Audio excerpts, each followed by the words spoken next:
অভিবাসী বিষয়ে জার্মানির উদারনীতিকে ভুল সিদ্ধান্ত বললেন ট্রাম্প। যুক্তরাষ্ট্রের বিভিন্ন স্থানে বিক্ষোভ অব্যাহত। কাল সুইজারল্যান্ডের দাভোসে শুরু হচ্ছে বিশ্ব অর্থনৈতিক ফোরামের বার্ষিক সম্মেলন। জুরিখ পৌঁছেছেন প্রধানমন্ত্রী শেখ হাসিনা।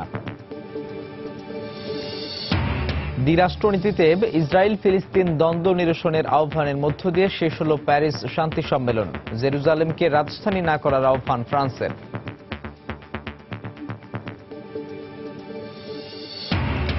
এবং কিরগিজস্তানে আবাসিক এলাকায় কার্গো বিমান বিধ্বস্ত, নিহত অন্তত ৩৭, ধ্বংস হয়ে গেছে বেশ কয়েকটি ভবন।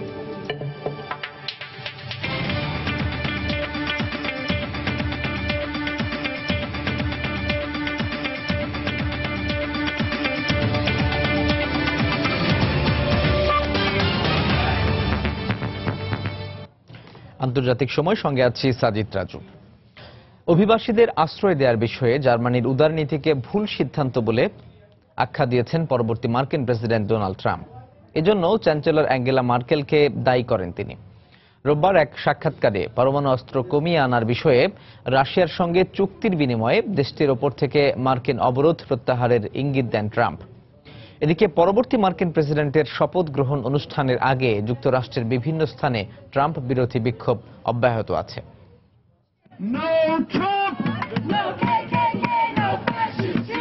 রোববার ওয়াশিংটন ডিসিতে ট্রাম্প বিরোধী বিক্ষোভে অংশ নেয় মার্কিনরা। পরবর্তী প্রশাসনের বিভিন্ন নীতিকে বর্ণবাদী ও বিদ্বেষমূলক উল্লেখ করে এসব সিদ্ধান্ত প্রত্যাহারের দাবি জানায় তারা। লাখ লাখ মানুষ ট্রাম্প বিরোধী প্রতিবাদে অংশ নিচ্ছে, কেউ রাস্তায় এসে আবার কেউ ঘরে বসে। জনগণই একটি দেশের মূল শক্তি, আর সেই শক্তি প্রদর্শনের মাধ্যমে আমরা এই সরকারের বৈষম্যমূলক সিদ্ধান্তগুলো রুখে দেব। একই দিন যুক্তরাষ্ট্রের বিদ্যমান স্বাস্থ্যনীতি বা ওবামা কেয়ার বাতিলে রিপাবলিকানদের উদ্যোগের বিরোধিতা করে রোববার নিউ জার্সি, ভার্জিনিয়া ও নিউ ইয়র্কে বিক্ষোভ সমাবেশের আয়োজন করা হয়। নতুন কোনো স্বাস্থ্যনীতি গ্রহণ করা হলেও তা যেন সব সম্প্রদায়ের মানুষের সামর্থ্যের মধ্যে থাকে, সেই দাবি জানায় বিক্ষোভকারীরা। এর মধ্যেই আবারও অভিবাসী ইস্যুতে নিজের কঠোর অবস্থানের জানান দিলেন ট্রাম্প। রোববার ব্রিটিশ দৈনিক দ্য টাইমস ও জার্মান ট্যাবলয়েড বিল্ডকে দেয়া সাক্ষাৎকারে অভিবাসী বিষয়ে জার্মানির উদার নীতিকে বড় ধরনের বিপর্যয় বলে উল্লেখ করেন তিনি। জার্মান চ্যান্সেলরের প্রতি আমার যথাযথ শ্রদ্ধাবোধ রয়েছে, কিন্তু তারপরও বলতে হবে 10 লাখ অবৈধ অভিবাসী গ্রহণের সর্বনাশা সিদ্ধান্তের কারণে ইউরোপে নানা সমস্যা দেখা দিয়েছে। কে কি কারণে কোত্থেকে এসেছে, তার উদ্দেশ্য কি, এসব কিছু বিবেচনা না করেই জার্মানি অভিবাসীদের আশ্রয় দিয়ে মারাত্মক ভুল করেছে। বিশ্বব্যাপী পরমাণু অস্ত্র কমিয়ে আনার বিষয়ে রাশিয়ার সঙ্গে সমঝোতার বিনিময়ে দেশটির ওপর থেকে মার্কিন নিষেধাজ্ঞা তুলে নেওয়া যেতে পারে বলেও মন্তব্য করেন ট্রাম্প। ওবামা প্রশাসন রাশিয়ার উপর একাধিক নিষেধাজ্ঞা আরোপ করে রেখেছে, কিন্তু আমরা যদি পরমাণু অস্ত্রের বিস্তার রোধ সহ গুরুত্বপূর্ণ বিষয়গুলোতে রাশিয়ার সঙ্গে সমঝোতায় আসতে সক্ষম হই, তবে অবরোধের বিষয়টি পুনর্বিবেচনা করা যেতে পারে। এতে দুপক্ষই লাভবান হবে। একই সাক্ষাৎকারে সিরিয়া সংকট, বৈশ্বিক নিরাপত্তা, ব্রেক্সিট ও মুক্ত বাণিজ্য সহ বিভিন্ন বিষয়ে কথা বলেন ট্রাম্প। ইউরোপীয় ইউনিয়ন থেকে বেরিয়ে যাওয়ার মধ্য দিয়ে ব্রিটেনের সীমান্ত আরও নিরাপদ হবে উল্লেখ করে দায়িত্ব গ্রহণের পরপরই যুক্তরাষ্ট্রের সীমান্তে কঠোর নজরদারি আরোপের প্রত্যয় ব্যক্ত করেন তিনি। রোববার সিবিএস নিউজে এক সাক্ষাৎকারে বিদায়ী মার্কিন প্রেসিডেন্ট বারাক ওবামা ট্রাম্পকে বিচক্ষণ নেতা উল্লেখ করে তার সফলতা কামনা করেন। একই সঙ্গে তিনি পরবর্তী প্রশাসনকে পররাষ্ট্র ও অভ্যন্তরীণ মৌলিক নীতিগুলো অপরিবর্তনীয় রাখার পরামর্শ দেন। এদিকে যুক্তরাষ্ট্রের গোয়েন্দা সংস্থাগুলোকে নাৎসি বাহিনীর সঙ্গে তুলনা করায় ট্রাম্পের কঠোর সমালোচনা করেছেন সিআইএ পরিচালক জন ব্রেনান। গত সপ্তাহে রাশিয়ার কাছে ট্রাম্পের আর্থিক ও ব্যক্তিগত সংবেদনশীল তথ্য রয়েছে। গোয়েন্দাদের বরাতে সংবাদ মাধ্যমে এমন খবর প্রচারের পর ট্রাম্প তার প্রথম সংবাদ সম্মেলনে গোয়েন্দা সংস্থাগুলোর তীব্র সমালোচনা করেন। দায়িত্ব গ্রহণের পর যে কোনো বিষয়ে কথা বলার সময় সুবুদ্ধির সঙ্গে শব্দ চয়ন না করলে ট্রাম্প বিপদে পড়তে পারেন বলেও সতর্ক করেন ব্রেনান। দেশ ও দেশের বাইরে ট্রাম্প বিরোধী নানা সমালোচনার মধ্যেই চলছে ট্রাম্পের শপথ অনুষ্ঠানের প্রস্তুতি। ক্যাপিটল হিলে 45তম মার্কিন প্রেসিডেন্টের দায়িত্ব গ্রহণের আগে রোববার সেখানে এক মহড়ার আয়োজন করা হয়। তবে ডেমোক্র্যাট কংগ্রেস সদস্য জন লুইস, বারবারা লি, ক্যাথরিন ক্লার্ক সহ দলটির 18 জন সদস্য শপথ অনুষ্ঠান বয়কটের ঘোষণা দিয়েছেন। যুক্তরাষ্ট্রের জরিপ সংস্থা গ্যালাপের তথ্য মতে মার্কিন ইতিহাসে এই প্রথম সবচেয়ে কম মানুষের সমর্থন নিয়ে ক্ষমতায় বসতে যাচ্ছেন ডোনাল্ড ট্রাম্প। মাত্র 44% মানুষ এই মুহূর্তে তাকে সমর্থন করে। রিয়াদুল ইসলাম, সময় সংবাদ। দামেস্কের কাছে ওয়াদি বারাদায় সিরীয় বাহিনীর গোলাবর্ষণে নিহত হয়েছে অন্তত 7 বেসামরিক নাগরিক। যুদ্ধবিরতি সত্ত্বেও অন্যতম এই পানি সরবরাহ কেন্দ্রের আশপাশে দুপক্ষের সংঘর্ষ অব্যাহত থাকায় ব্যাহত হচ্ছে কেন্দ্রটির মেরামত কাজ। এদিকে তুরস্ক সীমান্তবর্তী সিরিয়ায় উত্তরাঞ্চলীয় আল বাব শহরে তুর্কি বাহিনীর আইএস বিরোধী বিমান হামলায় নিহত হয়েছে অন্তত 10 আইএস জঙ্গি। মধ্যপ্রাচ্য সহ বিশ্বব্যাপী আইএস বিরোধী লড়াই আরও জোরদার করতে সৌদি আরবের রিয়াদে অনুষ্ঠিত হল 14 দেশের সম্মেলন। রাজধানীর প্রধান পানি সরবরাহ কেন্দ্র ওয়াদি বারাদার ক্ষতিগ্রস্ত অংশের চলমান মেরামত কাজ ও যুদ্ধবিরতির মধ্যেই রোববার অঞ্চলটির নিকটবর্তী বিদ্রোহী নিয়ন্ত্রিত এলাকা দেইর কাননে গোলাবর্ষণ করে সরকারি বাহিনী। এদিন বিদ্রোহীদের সঙ্গে তীব্র সংঘর্ষ হয় লেবানন ভিত্তিক সশস্ত্র গোষ্ঠী হিজবুল্লাহ সদস্যদেরও। পর্যবেক্ষণ সংস্থা জানায়, সরকারি বাহিনী এলাকার আল রিম বাকেট হল লক্ষ্য করে কয়েক দফা গোলাবর্ষণ করলে হলের ভেতরের বেশ কয়েকজন বেসামরিক নাগরিক হতাহত হন। তারা ওয়াদি বারাদা থেকে পালিয়ে এসে এই হলে আশ্রয় নিয়েছিলেন। বিদ্রোহীদের সঙ্গে চুক্তির পরও যুদ্ধবিরতির মধ্যে ওয়াদি বারাদা এলাকায় দুপক্ষের মধ্যে সংঘর্ষ অব্যাহত থাকায় পানি সরবরাহ কেন্দ্রের ক্ষতিগ্রস্ত অবকাঠামো মেরামতের কাজ ব্যাহত হচ্ছে বলে জানিয়েছে স্থানীয় কর্তৃপক্ষ। সংঘর্ষ কখনো কখনো পানি সরবরাহ কেন্দ্রের ভেতরেও ছড়িয়ে পড়ছে বলে জানানো হয়। ওয়াদি বারাদায় এমন সংঘর্ষ চললেও সিরিয়ার আরেক শহর উত্তরাঞ্চলের তুরস্ক সীমান্তবর্তী আল বাবে আইএস বিরোধী অভিযানে আরও সফলতা অর্জনের দাবি করেছে তুরস্ক সমর্থিত ফ্রি সিরিয়ান আর্মির বিদ্রোহীরা। রোববার অনলাইনে প্রকাশিত এক ভিডিওতে ভারী অস্ত্রশস্ত্র নিয়ে বিদ্রোহীদের শহরের কাবাসিন এলাকার দিকে অগ্রসর হতে দেখা যায়। এদিন আইএসের অবস্থান লক্ষ্য করে অন্তত 12 দফা বিমান হামলা চালায় তুর্কি বাহিনী। এতে বেশ কয়েকজন জঙ্গি নিহত হওয়ার পাশাপাশি জঙ্গি গোষ্ঠীটির বেশ কয়েকটি আস্তানা ও অস্ত্রাগার ধ্বংস হয়েছে বলে দাবি তুর্কি কর্তৃপক্ষের। তুর্কি বাহিনী আমাদেরকে বিমান হামলার পাশাপাশি নানা ধরনের অস্ত্রশস্ত্র দিয়ে আইএসের বিরুদ্ধে অভিযানে প্রত্যক্ষ সহায়তা করছে। তাদেরকে অসংখ্য ধন্যবাদ। ইনশাআল্লাহ শিগগিরই আমরা আইএসের কাছ থেকে আলবাব শহর পুনরুদ্ধার করতে সক্ষম হব। আলবাব শহরে বিদ্রোহীদের আইএস বিরোধী অভিযানের মধ্যেই মধ্যপ্রাচ্য সহ বিশ্বব্যাপী আইএস বিরোধী লড়াই আরো জোরদার করতে রোববার সৌদি আরবের রিয়াদে যুক্তরাষ্ট্র সহ এশিয়া, আফ্রিকা ও মধ্যপ্রাচ্যের 14টি দেশের অংশগ্রহণে আইএস বিরোধী জোটের এক সম্মেলন অনুষ্ঠিত হয়েছে। এতে জঙ্গি বিরোধী লড়াই জোরদারের পাশাপাশি আঞ্চলিক ও আন্তর্জাতিক নিরাপত্তা নিশ্চিত করার বিষয়ে আলোচনা করেন জোটের নেতারা। অন্যয় কর্মকার, সময় সংবাদ। এদিকে সিরিয়ার ওয়াদি বারাদায় সন্ত্রাসীদের গুলিতে শান্তি আলোচনার এক সমন্বয়কারী নিহত হয়েছেন। শনিবার রাতে আল ঘাদবান নামের ওই ব্যক্তিকে লক্ষ্য করে গুলি চালায় আইএস। এতে ঘটনাস্থলে মারা যান তিনি। সংবাদ মাধ্যম জানায়, আইন আল ফিগ নামের একটি গ্রামে সরকারি বাহিনীর পক্ষ থেকে একটি বিদ্রোহী গোষ্ঠীর সঙ্গে বৈঠকে বসেছিলেন আল ঘাদবান। সেখান থেকে বের হওয়ার পর তার উপর গুলি চালায় জঙ্গিরা। দীর্ঘদিন ধরে সরকার ও দেশটির বিদ্রোহীদের মধ্যে শান্তি আলোচনার সমন্বয়কারী হিসেবে দায়িত্ব পালন করে আসছিলেন আল ঘাদবান। 2016 সালের ডিসেম্বরে ওয়াদি বারাদায় এলাকায় সরকারি বাহিনীর কাছ থেকে দখলে নেয় বিদ্রোহীরা।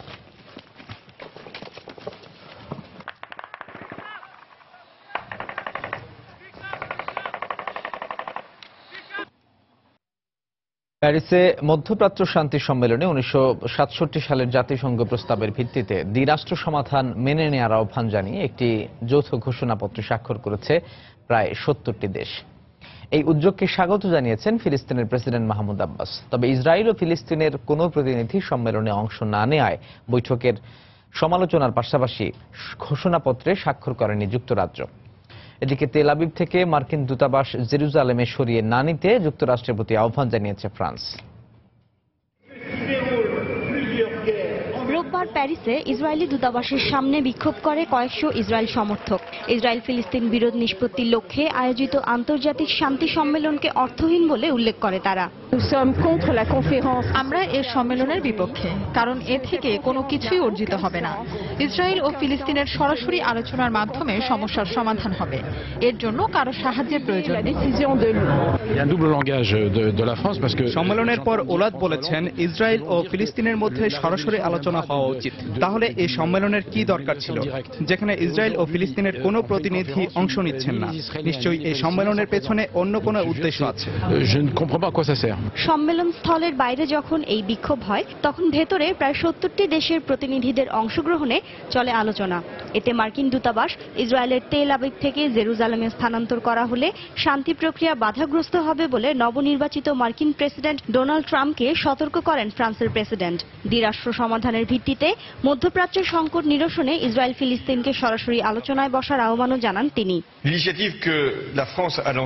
আর কয়েকদিন পরই নতুন প্রশাসন ওয়াশিংটনে দায়িত্ব নিতে যাচ্ছে।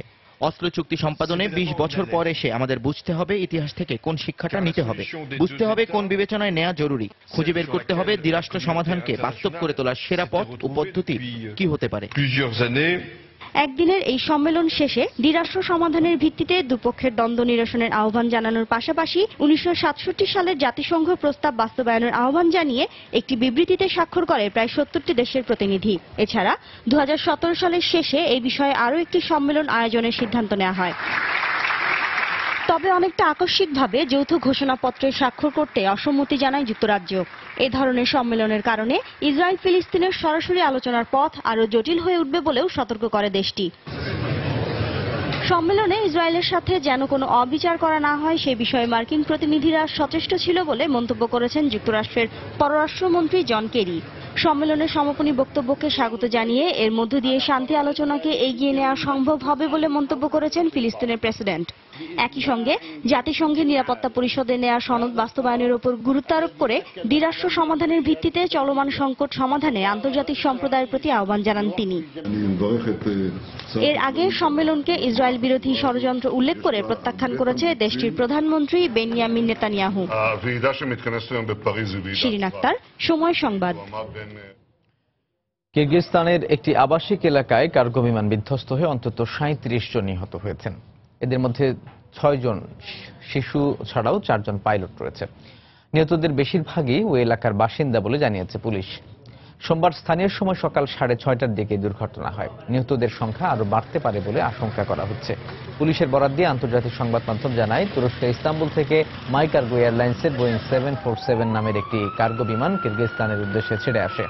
পরে রাজধানী বিশকেকের মানাস বিমানবন্দরে অবতরণের আগে একটি আবাসিক এলাকায় সেটি বিধ্বস্ত হয়। এতে বিমানটিতে আগুন ধরে যায়। এই ঘটনায় ধ্বংস হয়ে গেছে অন্তত 15টি আবাসিক ভবন। দুর্ঘটনার কারণ সম্পর্কে এখনো কিছু জানাতে পারেনি কর্তৃপক্ষ।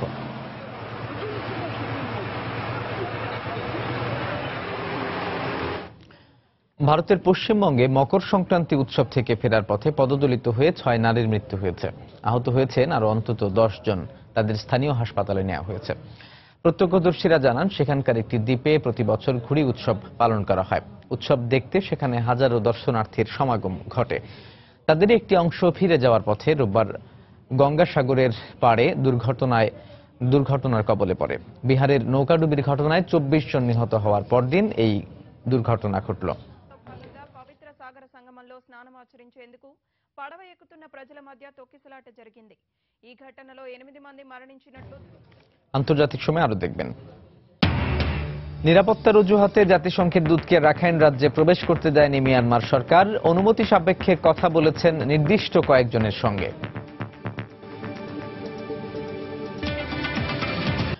বিশ্ব অর্থনৈতিক ফোরামের 47তম সম্মেলনে অংশ নিতে সুইজারল্যান্ডের জুরিখ শহরে অবস্থান করছেন প্রধানমন্ত্রী শেখ হাসিনা। বাংলাদেশ সময় 11:45 সুইজারল্যান্ডের জুরিখ বিমানবন্দরে অবতরণ করে প্রধানমন্ত্রীকে বহনকারী ইতিহাদ এয়ারওয়েজের বিমানটি। তাকে অভ্যর্থনা জানান জেনেভায় নিযুক্ত বাংলাদেশের রাষ্ট্রদূত ও সুইস সরকারের ঊর্ধ্বতন কর্মকর্তারা। এর আগে গত রাত 10:15 শাহজালাল আন্তর্জাতিক বিমানবন্দর থেকে রওনা হন প্রধানমন্ত্রী। বিমানবন্দরে তাকে বিদায় জানাতে উপস্থিত ছিলেন 3 বাহিনীর প্রধান ও মন্ত্রিপরিষদের সদস্যরা। আগামী 21 জানুয়ারি সুইজারল্যান্ডের দাভোসে অনুষ্ঠিতব্য বিশ্ব অর্থনৈতিক ফোরামের সম্মেলন শেষে প্রধানমন্ত্রীর দেশে ফেরার কথা রয়েছে।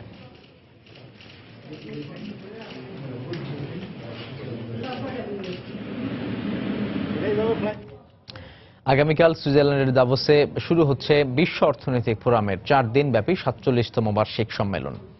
এই সম্মেলনে শিল্প, বাণিজ্য, বিনিয়োগ, উন্নয়ন ও নিরাপত্তা এই 5 বিষয়ের উপর গুরুত্ব আরোপ করে পরবর্তী করণীয় নির্ধারণ করা হবে। উন্নয়নের বিভিন্ন ক্ষেত্রে বাংলাদেশ সাফল্য অর্জন করায় প্রধানমন্ত্রী শেখ হাসিনাকে বিশেষ অতিথি হিসেবে এই সম্মেলনে আমন্ত্রণ জানানো হয়েছে। সুইজারল্যান্ডের দাভোস থেকে আরো জানাচ্ছেন আমাদের প্রতিনিধি মোহাম্মদ লুৎফর রহমান বাবু। ওয়ার্ল্ড ইকোনমি ফোরামে সম্মেলনে যোগদান দিতে প্রধানমন্ত্রী বিশ্বের বিভিন্ন দেশের সরকার ও রাষ্ট্রপ্রধানের সঙ্গে বিভিন্ন গুরুত্বপূর্ণ বিষয় নিয়ে বৈঠক করবেন বলে জানা গেছে।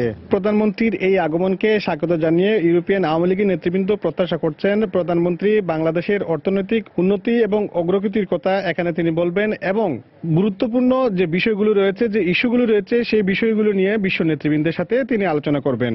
বাংলাদেশের যে উন্নতি হয়েছে এটা আকৃষ্ট এই জননেত্রী শেখ হাসিনাকে দাওয়াত করা হয়েছে এই কনফারেন্সে স্পেশাল অতিথি হিসাবে এবং তিনি এখানে প্রধান ভূমিকা পালন করার মধ্যে একজন থাকবেন বলে আমরা জানতে পেরেছি। বাংলাদেশকে কিভাবে সাহায্য বিভিন্ন দেশ করতে পারে এবং বাংলাদেশকে কিভাবে সোনার বাংলা গড়ে তোলা যায়, মেইনত এই কাজের জন্য উনি ডোভাসে এই ঠান্ডা এই বরফের মধ্যে আসছেন দেশের জন্য। 4 দিনের এই সম্মেলনে বিশ্বের বিভিন্ন দেশের 3000-এর অধিক ব্যবসায়ী ও রাজনৈতিক নেতৃবৃন্দ বিশ্বের বিভিন্ন গুরুত্বপূর্ণ ইস্যু নিয়ে আলোচনা করবেন। ওয়ার্ল্ড ইকোনমি ফোরামের 47তম বার্ষিক সভায় 2017 সালের নেতৃত্বের জন্য 5টি চ্যালেঞ্জের উপর গুরুত্ব আরোপ করা হবে। 70টি দেশের সরকারি প্রতিনিধি দল ছাড়াও জাতিসংঘ মহাসচিব অ্যান্তোনিও গুতারেস এতে যোগদান করবেন বলে জানা গেছে। এবারে সম্মেলন উদ্বোধন করবেন চীনের প্রেসিডেন্ট শি জিনপিং। সুইজারল্যান্ডের ওয়ার্ল্ড ইকোনমি ফোরামের দাভোস থেকে মোহাম্মদ লুৎফর রহমান বাবু, সময় সংবাদ। চীন সুইজারল্যান্ড পারস্পরিক সহযোগিতা বাড়ানোর মধ্য দিয়ে দুই দেশের সম্পর্ক উন্নয়নের আশা প্রকাশ করেছেন চীনা প্রেসিডেন্ট শি জিনপিং। একই সঙ্গে বিভিন্ন ক্ষেত্রে দুই দেশের একযোগে কাজ করার প্রশংসা করেন তিনি। দাভোসে বিশ্ব অর্থনৈতিক ফোরামের সম্মেলনে যোগ দিতে দেশটিতে পৌঁছানোর পর প্রেসিডেন্ট ডরিস লিউথার্ডের সঙ্গে বার্নে বৈঠক শেষে একথা বলেন জিনপিং। এ সময় বিশ্বব্যাপী শান্তি ও নিরাপত্তা প্রতিষ্ঠায় দুই দেশ একসঙ্গে কাজ করার প্রত্যয় ব্যক্ত করেন দুই নেতা। এছাড়াও দুদেশের মধ্যকার দ্বিপক্ষীয় সম্পর্ক অতীতের যে কোনো সময়ের চেয়ে অনেক বেশি শক্তিশালী বলেও জানান তারা। মুক্ত বাণিজ্য অর্থনৈতিক চুক্তি সহ প্রথম ইউরোপীয় দেশ হিসেবে বিভিন্ন ধরনের বৈজ্ঞানিক ও প্রযুক্তিগত উদ্ভাবন বিষয়ে গত বছর চীনের সঙ্গে সমঝোতা চুক্তি সই করে সুইজারল্যান্ড। এরই ধারাবাহিকতায় বাণিজ্য, যোগাযোগ ও প্রযুক্তি সহ বিভিন্ন খাতে পারস্পরিক সহযোগিতার ভিত্তিতে কাজ করে আসছে দেশ দুটি। জাতিসংঘের মানবাধিকার বিষয়ক বিশেষ দূত ইয়াংগি লিকে উত্তরাঞ্চলীয় রাখাইন রাজ্যে প্রবেশ করতে দেয়নি মিয়ানমার। কাতার ভিত্তিক সংবাদ মাধ্যম আল জাজিরা জানায়, নিরাপত্তা নিয়ে শঙ্কা থাকায় তাকে গ্রামে প্রবেশ করতে দেয়নি মিয়ানমার সরকার। তবে সরকারের অনুমতির ভিত্তিতে রোহিঙ্গা অধ্যুষিত গ্রামগুলোর কয়েকজনের সঙ্গে কথা বলার সুযোগ দেওয়া হয় লিকে। 12 দিনের জন্য মিয়ানমার সফরে গিয়েছেন লি। এর মধ্যে রাখাইন রাজ্যে 3 দিন অবস্থান করার কথা রয়েছে তার, যেখানে প্রায় 12 লাখ রোহিঙ্গা বসবাস করছেন। রোহিঙ্গারা কয়েক দশক ধরে মৌলিক চাহিদা থেকে বঞ্চিত হওয়ার পাশাপাশি নির্যাতনের শিকার হচ্ছেন। রোহিঙ্গা গ্রাম ছাড়াও রোববার তিনি অক্টোবরে হামলার শিকার বর্ডার পোস্ট ও স্থানীয় একটি কারাগারও পরিদর্শন করেন। এর আগে লি রোহিঙ্গা অধ্যুষিত এলাকার পার্শ্ববর্তী শহর সিতের স্থানীয় মুসলিম সম্প্রদায়ের নেতাদের সঙ্গে বৈঠক করেন। তবে জাতিসংঘ সহ আন্তর্জাতিক সম্প্রদায়ের সুষ্ঠুভাবে রোহিঙ্গা সমস্যার সমাধানের কোনো ইচ্ছা নেই অভিযোগ করে ইয়াংগি লির সঙ্গে বৈঠকের অনুরোধ প্রত্যাখ্যান করেছে আরকান ন্যাশনাল পার্টি।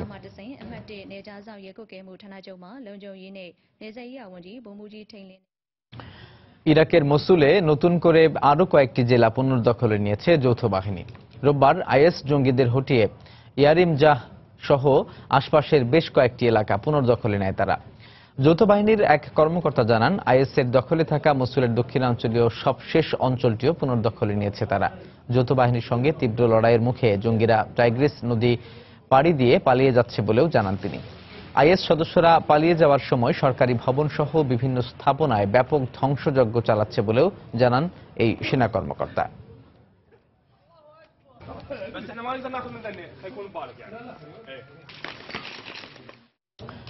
ইয়েমেনে প্রেসিডেন্ট হাদির সমর্থনে সৌদি নেতৃত্বাধীন জোটের হাউথি বিদ্রোহী বিরোধী অভিযান শুরুর পর থেকে পর্যন্ত 4000-এরও বেশি বেসামরিক নাগরিকের মৃত্যু হয়েছে বলে জানিয়েছে আন্তর্জাতিক মানবাধিকার সংস্থা হিউম্যান রাইটস ওয়াচ। নিহতদের বেশিরভাগই সৌদি জোটের বিমান হামলার শিকার বলেও জানানো হয়। সম্প্রতি ইয়েমেন পরিস্থিতি নিয়ে প্রকাশিত সংস্থাটির এক প্রতিবেদনে তথ্য তুলে ধরা হয়। এতে আরো বলা হয়, পশ্চিমা সমর্থিত সৌদি জোটের এই অভিযানে অসংখ্যবার মানবাধিকার লঙ্ঘন ও যুদ্ধাপরাধের অভিযোগ তোলা হলেও পশ্চিমা রাষ্ট্রগুলোর পক্ষ থেকে এগুলো তদন্তের উদ্যোগ গ্রহণ করা হয়নি। এছাড়াও অস্ত্র সহায়তা ও বিমান হামলার মাধ্যমে যুক্তরাষ্ট্র ও যুক্তরাজ্যের প্রত্যক্ষ সহযোগিতার উপরই মূলত সৌদি নেতৃত্বাধীন জোটের হাউথি বিরোধী অভিযানের সফলতা নির্ভর করে বলেও প্রতিবেদনে উল্লেখ করা হয়। আন্তর্জাতিক সময় আরো যা দেখবেন। বন্ধ করে দেয়া হচ্ছে প্রায় 150 বছরের পুরনো যুক্তরাষ্ট্রের সবচেয়ে জনপ্রিয় ring bling Bros circus. Ticket বিক্রি কমে যাওয়ায় এই সিদ্ধান্ত। ভারতে কাশ্মীরে নিরাপত্তা বাহিনীর গুলিতে হিজবুল্লাহ মুজাহিদিনের 3 সদস্য নিহত হয়েছে। ভারতীয় এক সেনা কর্মকর্তা জানান, রোববার গোয়েন্দা তথ্যের ভিত্তিতে জম্মু কাশ্মীরের পাকিস্তান সীমান্ত আনান্টাং জেলার একটি গ্রামে অভিযান শুরু করে ভারতীয় সেনাবাহিনী। এ সময় হিজবুল্লাহ মুজাহিদিনের সদস্যরা সেনাবাহিনীকে লক্ষ্য করে গুলি ছুড়লে তারাও পাল্টা গুলি ছোড়ে। এতে ঘটনাস্থলে হিজবুল্লাহ মুজাহিদিনের 3 সদস্য নিহত হয়। এর আগে শনিবার ভারত পাকিস্তান নিয়ন্ত্রণ রেখার কাছে অভিযান চালিয়ে বিপুল পরিমাণ অস্ত্র ও গোলাবারুদ উদ্ধার করে ভারতীয় সীমান্তরক্ষী বাহিনী বিএসএফ।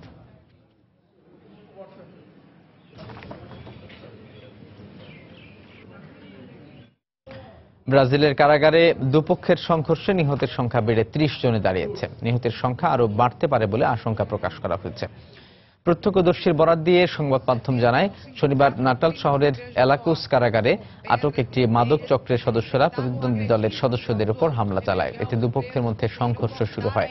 পরিস্থিতি নিয়ন্ত্রণে কারাগারটিকে চারপাশ থেকে ঘিরে ফেলে আইন শৃঙ্খলা রক্ষাকারী বাহিনী।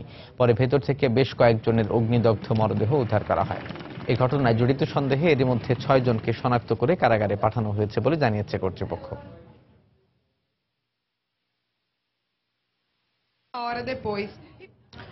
মাদক চক্রকে দমন করতে প্রয়োজনে সামরিক আইন জারি করার হুঁশিয়ারি দিয়েছেন ফিলিপিন্সের প্রেসিডেন্ট রদ্রিগো দুতার্তে। এক্ষেত্রে কোনো ধরনের বাধা মানবেন না বলেও সাফ জানিয়ে দেন তিনি। রোববার দেশটির দাবাও শহরে ব্যবসায়ীদের সঙ্গে এক আলোচনায় একথা বলেন দুতার্তে। দেশের জনগণকে রক্ষা করা তার দায়িত্ব উল্লেখ করে নিরাপত্তার স্বার্থেই মার্শাল ল কিংবা সামরিক আইন জারির কথা বলেন তিনি। এমনকি দেশের মানুষের জীবন রক্ষার্থে পদক্ষেপ নিতে সুপ্রিম কোর্টের নির্দেশনাকেও তোয়াক্কা করা হবে না বলেও উল্লেখ করেন এই Filipino president. If I have to declare martial law, I will declare it. Not about invasion, insurrection. ব্রাজিলে ইয়েলো ফিভারে আক্রান্ত হয়ে নিহতের সংখ্যা বেড়ে 38 জনে দাঁড়িয়েছে। আক্রান্তের সংখ্যা 100 ছাড়িয়েছে বলেও জানিয়েছে স্থানীয় গণমাধ্যম। ব্রাজিলের মিনাস জার্ম প্রদেশে গেল কয়েক সপ্তাহে ইয়েলো ফিভারে 133 জন আক্রান্ত হন। প্রদেশটির স্বাস্থ্য বিষয়ক কর্তৃপক্ষ জানিয়েছে, এ পর্যন্ত মৃত প্রত্যেকের শরীরে ইয়েলো জ্বরের ভাইরাসের উপস্থিতি সম্পর্কে নিশ্চিত হওয়া গেছে। মাত্র 1 সপ্তাহে এ জ্বরে আক্রান্তের সংখ্যা 48 থেকে বেড়ে 110-এ পৌঁছেছে বলেও জানানো হয়। ভাইরাসে আক্রান্ত রোগীদেরকে দ্রুত চিকিৎসা দেওয়া সম্ভব না হলে 1 সপ্তাহের মধ্যে মৃত্যুর আশঙ্কা থাকে বলে জানিয়েছে চিকিৎসকরা। ইয়েলো ভাইরাসবাহী মশার কামড় থেকে মূলত মানুষ এই জ্বরে আক্রান্ত হয়।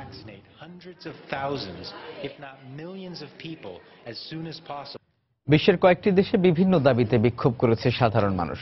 বাহরাইনে 3 শিয়া কর্মীর মৃত্যুদণ্ড কার্যকরের পর ব্যাপক বিক্ষোভ শুরু করে দেশটির শিয়া সম্প্রদায়। এই সময় নিরাপত্তা বাহিনী বিক্ষোভকারীদের লক্ষ্য করে টিয়ারশেল ও রাবার বুলেট নিক্ষেপ করে। এছাড়া ভারতের তামিলনাড়ুতে ঐতিহ্যবাহী ষাঁড় লড়াই খেলার উপর আদালতের নিষেধাজ্ঞা প্রত্যাহারের দাবিতে বিক্ষোভ হয়েছে। রাশিয়ায় বিক্ষোভের সময় বিরোধী দলের অন্তত 40 নেতাকর্মীকে আটক করেছে পুলিশ। অন্যদিকে চীনের প্রেসিডেন্টের সফরের প্রতিবাদে সুইজারল্যান্ডে বিক্ষোভ করেছেন তিব্বতীয় সংখ্যালঘু সম্প্রদায়ের মানুষ। বাহরাইনে 3 শিয়া কর্মীর মৃত্যুদণ্ড কার্যকরের পর দেশের বিভিন্ন স্থানে সংঘর্ষ ছড়িয়ে পড়ে। রাজতন্ত্রের বিরুদ্ধে আন্দোলন এবং 2014 সালে বোমা হামলা জড়িত থাকায় রোববার দেশটির 3 শিয়া মুসলমানের মৃত্যুদণ্ড কার্যকর করা হয়। এরপরই বিভিন্ন এলাকায় বিক্ষোভ শুরু করে শিয়া সম্প্রদায়ের মানুষ। নিরাপত্তা বাহিনী টিয়ার গ্যাস ও রাবার বুলেট ছুড়ে বিক্ষোভকারীদের ছত্রভঙ্গ করার চেষ্টা চালায়। ভারতের তামিলনাড়ুতে ঐতিহ্যবাহী ষাঁড়ের লড়াইয়ের ওপর আদালতের নিষেধাজ্ঞা প্রত্যাহারের দাবিতে বিক্ষোভ করেছে কয়েকশো মানুষ। 2014 সালে খেলাটিকে মরণঘাতী ও নিষ্ঠুর উল্লেখ করে নিষিদ্ধ করেন দেশটির আদালত। রোববার বিক্ষোভে পুলিশ বাধা দিলে সংঘর্ষ ছড়িয়ে পড়ে। বিজেপি সরকার প্রতিশ্রুতি দিয়েছিল তারা ষাঁড় লড়াই খেলার উপর থেকে নিষেধাজ্ঞা প্রত্যাহার করে নেবেন, কিন্তু সেই প্রতিশ্রুতি রাখতে পারেনি। আমাদের দাবি সরকার যেন খুব দ্রুত এই নিষেধাজ্ঞা তুলে নেয়। তিব্বতের স্বাধীনতার দাবিতে সুইজারল্যান্ডের বার্নে বিক্ষোভ করেছে চীনের সংখ্যালঘু টাইবেতেন সম্প্রদায়। তারা চীনের প্রেসিডেন্ট শি জিনপিং এর সফরের প্রতিবাদ জানায়। বিক্ষোভকারীরা বলেন শি জিনপিং একজন হত্যাকারী। বিক্ষোভ থেকে বেশ কয়েকজনকে আটক করে পুলিশ। তিব্বতের অবস্থা দিনে দিনে আরো খারাপের দিকে যাচ্ছে। আমরা তিব্বতের মানুষের প্রতি সংহতি প্রকাশ করছি। সেখানকার জনগণের ওপর চীনা সরকার হত্যাকাণ্ড চালাচ্ছে। তিব্বতে মানবাধিকার লঙ্ঘন করা হচ্ছে। রাশিয়ার মস্কোতে বিরোধী দলের বিক্ষোভ থেকে অন্তত 40 নেতাকর্মীকে আটক করেছে পুলিশ। দেশটির বিরোধী দলীয় নেতা ইলদার দাদিনের বিরুদ্ধে 10 বছরের কারাদণ্ড দেয়া হলে বিক্ষোভে নামে তার দলের নেতাকর্মীরা। ভেনেজুয়েলার প্রেসিডেন্ট নিকোলাস মাদুরোর সমর্থনে র্যালি করেছে কয়েক হাজার মানুষ। দেশটির কারাকাসে সেনাবাহিনীর সামরিক মহড়া উদযাপন উপলক্ষে এই র্যালি করা হয়। ফ্রান্সের প্যারিসে অভিবাসী বিরোধী বিক্ষোভ করেছে কয়েকশো মানুষ। দেশটির কয়েকটি যুব সংগঠন এই বিক্ষোভের আয়োজন করে। 2015 সাল থেকে সংগঠনগুলো অভিবাসী বিরোধী কর্মসূচি চালিয়ে আসছে। রবিউল ইসলাম আওলাদ, সময় সংবাদ। ইন্দোনেশিয়ায় পুলিশি সহিংসতার প্রতিবাদে বিক্ষোভ করেছে বিভিন্ন ইসলামী সংগঠনের কয়েক হাজার সমর্থক। সোমবার রাজধানী জাকার্তার একটি মসজিদ ও পুলিশের প্রধান কার্যালয়ের সামনে বিক্ষোভ করেন তারা। যে কোনো অপ্রীতিকর পরিস্থিতি এড়াতে বিপুল সংখ্যক পুলিশ মোতায়েন করা হয়, তবে কোনো সংঘর্ষের ঘটনা ঘটেনি। বারবার অভিযোগের পরও পুলিশি নির্যাতন বন্ধে কোনো পদক্ষেপ না নেয়ায় দেশটির জাভা প্রদেশের পুলিশ প্রধানের পদত্যাগের দাবি জানান বিক্ষোভকারীরা। তাদের অভিযোগ, অবৈধভাবে সাধারণ মানুষকে গ্রেপ্তার করে নির্যাতন করছে পুলিশ। দেশটির ইসলামিক ডিফেন্স ফ্রন্ট সহ কয়েকটি ধর্মীয় সংগঠন শরিয়া ভিত্তিক আইন চালুর দাবিতে বিভিন্ন সময় বিক্ষোভ করে আসছে।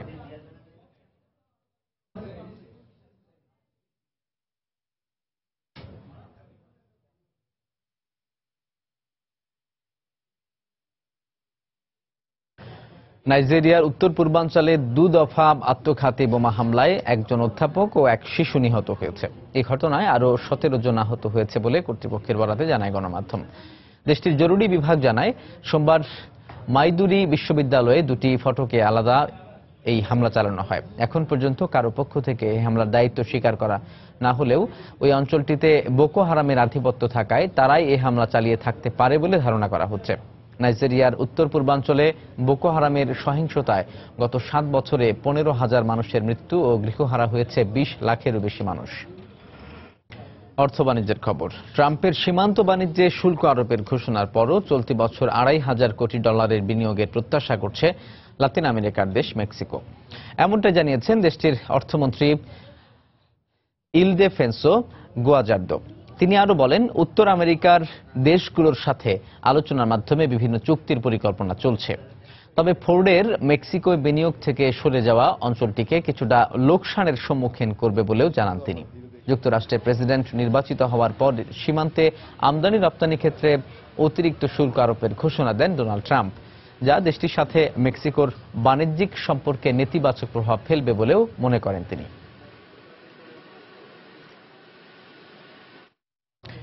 আগামী 5 বছর রাশিয়ার জিডিপি প্রবৃদ্ধি 1.5% স্থিতিশীল থাকবে, এমনটা জানিয়েছে আন্তর্জাতিক মুদ্রা তহবিল।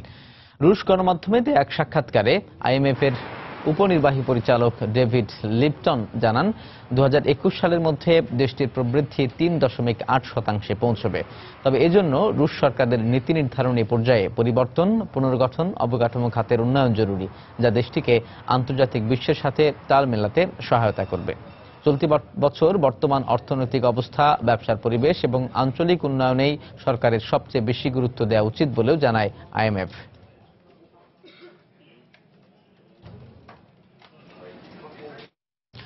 রাশিয়া যুক্তরাষ্ট্রের সম্ভাব্য নিষেধাজ্ঞা মানিয়ে নিতে পারবে বলে জানিয়েছেন প্রেসিডেন্টের মুখপাত্র। সম্প্রতি মার্কিন কয়েকজন সিনেটর মস্কোর বিরুদ্ধে জ্বালানি সহ কয়েকটি নিষেধাজ্ঞার দাবি তোলার পর এমন প্রতিক্রিয়া ব্যক্ত করেন রাশিয়ান মুখপাত্র দিমিত্রি পেসকভ। তার মতে, রাশিয়া এক্ষেত্রে ক্ষতিপূরণের অন্য কোনো পথ ঠিকই বের করে নিতে পারবে। তবে এমন সিদ্ধান্ত যুক্তরাষ্ট্র ও রাশিয়ার সম্পর্ককে ক্ষতিগ্রস্ত করার সাথে সাথে আন্তর্জাতিক জ্বালানি বাজারেও নেতিবাচক প্রভাব ফেলবে বলেও জানান তিনি। Such as directional drilling or logging services, downhole equipment, such as mud motors, role in the drilling. যুক্তরাষ্ট্রের মধ্য পশ্চিমাঞ্চলের বেশ কয়েকটি প্রদেশে বৃষ্টির সঙ্গে তুষারপাত ও শৈত্যপ্রবাহ অব্যাহত রয়েছে। এছাড়াও বৈরী আবহাওয়ার কারণে ঘটেছে নানা দুর্ঘটনা। জনজীবন বিপর্যয়ের পাশাপাশি তীব্র তুষারপাতে ব্যাহত হচ্ছে যোগাযোগ ব্যবস্থা। বিভিন্ন প্রদেশে পুরো তুষার জমে গেছে বলে জানায় স্থানীয় কর্তৃপক্ষ। ওকলাহোমাতে দুর্ঘটনায় নিহত হয়েছে অনেক চালক। সতর্কতা জারির পাশাপাশি বিভিন্ন রাস্তায় নিয়োগ দেওয়া হয়েছে পরিচ্ছন্নতা কর্মী। এছাড়াও বাতিল করা হয়েছে বিমানের বেশ কয়েকটি ফ্লাইট। এতে দুর্ভোগের কবলে পড়েন যাত্রীরা।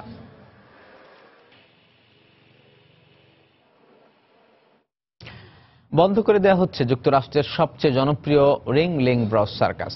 দর্শক কমে যাওয়ার কারণে টিকিট বিক্রিও কমতে থাকায় এবং সার্কাস চালানোর খরচ না ওঠার কারণে এই সিদ্ধান্ত নিয়েছে কর্তৃপক্ষ। 146 বছর ধরে চলা এই সার্কাস আর কয়েক মাসের মধ্যেই বন্ধ করে দেওয়া হবে। রিংলিং ব্রস ও বার্নাপ অ্যান্ড বেইলির যৌথ উদ্যোগে যুক্তরাষ্ট্রের বিভিন্ন শহরে প্রদর্শিত হতো the greatest show on earth. সার্কাসটি এতই জনপ্রিয় ছিল যে এতে অনুপ্রাণিত হয়ে হলিউডে একটি চলচ্চিত্র নির্মিত হয়েছিল, যা পরবর্তীতে অর্জন করে নেয় অস্কার পুরস্কার। সার্কাস কোম্পানির সিইও জানান, চলতি বছরের মে মাসে সার্কাস প্রদর্শনী বন্ধ করে দেওয়া হবে।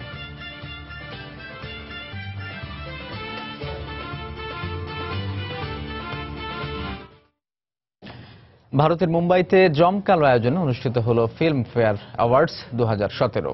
অনুষ্ঠানের মধ্যমণি হিসেবে উঠে আসে আমির খান, শহীদ কাপুর, আলিয়া ভাট ও সোনম কাপুরের নাম। তাদের চলচ্চিত্রগুলো জিতে নেয় বছরের সেরা সম্মাননা। 62তম এই অনুষ্ঠানের আসরে উপস্থিত হন বলিউডের নামি দামি সব তারকারা। তাদের দুটিতে আলোকিত হয়ে ওঠে পুরো যশোরাজ স্টুডিও। তবে আলোচিত এই চলচ্চিত্র পুরস্কার অনুষ্ঠানে কিছুক্ষণ পরপরই উঠে আসে মির্জা, উড়তা পাঞ্জাব ও দঙ্গল চলচ্চিত্রের নাম। অনুষ্ঠানের উপস্থাপনা করেন সুলতান খ্যাত বলিউড তারকা সালমান খান। এছাড়াও অ্যাওয়ার্ড অনুষ্ঠানে এবারই প্রথম যোগ হয়েছে সেরা স্বল্পদৈর্ঘ্য ছবির বিভাগ, যেখানে স্বল্পদৈর্ঘ্য ছবির অভিনেতা ও অভিনেত্রীদেরকেও পুরস্কৃত করা হয়।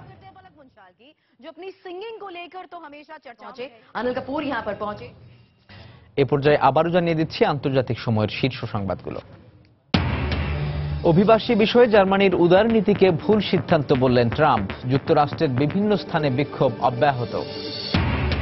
কাল সুইজারল্যান্ডের দাভোসে শুরু হচ্ছে বিশ্ব অর্থনৈতিক ফোরামের বার্ষিক সম্মেলন। জুরিখ পৌঁছেছেন প্রধানমন্ত্রী শেখ হাসিনা। দ্বিরাষ্ট্রনীতিতে ইসরায়েল ফিলিস্তিন দ্বন্দ্ব নিরসনের আহ্বানের মধ্য দিয়ে শেষ হল প্যারিস শান্তি সম্মেলন। জেরুজালেমকে রাজধানী না করার আহ্বান ফ্রান্সের।